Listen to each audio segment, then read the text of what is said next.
Why do so many so-called godly relationships still fail even when both of you prayed, fasted, and declared that God was in the middle? The hidden truth is that calling something godly doesn't make it God-ordained, and too often what looks spiritual on the surface secretly rests on human desire rather than divine direction, because Proverbs 14 verse 12 warns there is a way that seems right to a man, but in the end it leads to death. One shocking reason these relationships crumble is because people confuse compatibility with calling. You may share faith, attend the same church, even pray together, but if God did not assign that person to your destiny, the bond will eventually break under the weight of purpose misalignment, and Amos 3 verse 3 asks, "Can two walk together unless they are agreed?"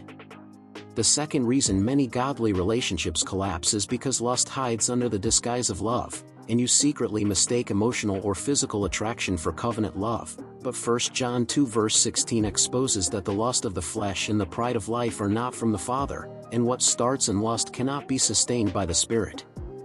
The third reason is that some people seek marriage as an idol rather than a ministry, craving the image of a godly union more than the presence of God Himself, and when the honeymoon phase ends, the foundation reveals itself as sand rather than rock, because Matthew 7 verses 24 to 27 makes clear that only those who build on the rock will withstand the storm.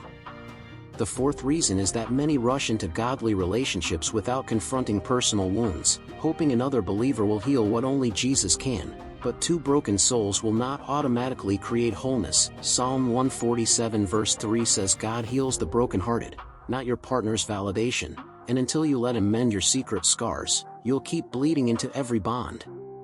The fifth reason, and perhaps the most sobering, is that some of these relationships are actually permitted but not purposed. God may allow them as a season of growth, a mirror to reveal your weaknesses, or a test to refine your discernment, and though it hurts when it ends, Romans 8 verse 28 assures that all things work together for good to those who love Him and are called according to His purpose, which means even the failure of what you thought was the one is pushing you closer to His plan. So stop asking why it fell apart as if God abandoned you. Start asking what He was protecting you from, what He was pruning in you, what He was preparing for you. A failed godly relationship is not a sign you're cursed, it's a sign God is jealous for your destiny, unwilling to let you settle for something that looks holy but lacks His breath. This is the moment where you must choose whether you will keep chasing the image of godliness without power, or surrender fully and let Him write your love story His way, because only then will you find a relationship not just blessed by God but built by Him.